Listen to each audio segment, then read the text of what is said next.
So my dear John Wick fans, I have also watched John Wick. So how is John Wick's Chapter 4? Let's talk about it.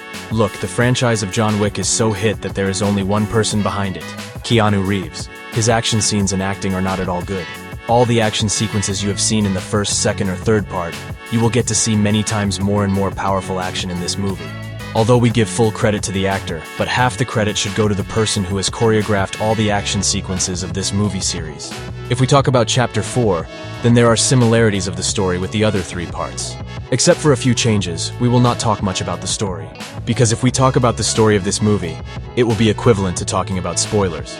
Some new characters have been introduced. One of them is Kane, who is an assassin like John. He has an old friend. But brother, this is definitely a new incarnation of Daredevil. Because what?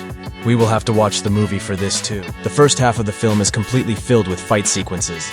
Even the build-up of the story is done well. And you won't even know when the interval came. By the way, there is no interval in a Hollywood movie. It is forced in India. But the complaint will be from my second half, because a little drama has been added there. However, in the last, that is, the non-stop action shown half an hour before the climax scene, everyone will say that this is what was needed. Because ultimately people like its action more than the story of this film series. There is also an uncut action sequence of almost 5 minutes in it, in which literally no editing cut will be visible to you. The way the film has been ended, there we feel that this series is over here. But wait a minute, wait until the film is over. Look till the end. There is also an end credit scene, from which you will be given a hint either of John Wick's 5th chapter, or of a spin-off character from this series. Everyone knows that in the movie, action will be action. So it is there and it is fun. But still, there can be no loophole or such things can be ignored.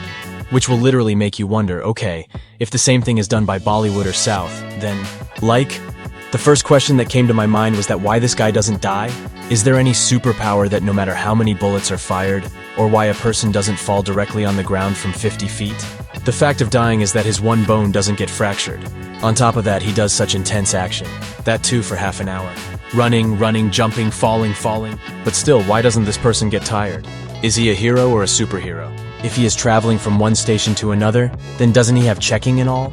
Because these people are roaming around with open arms and guns. In the middle of the traffic, in front of the public, there is a shooting going on. And why is not a single police officer seen there? How did a blind man see the numbers of cards? In the pub, in the crowd of thousands, there is a fight. Blood is being spilled, and that crowd doesn't care at all. They are dancing comfortably. And if you want to kill John Wick, why don't you just hit him on the head? The story is over.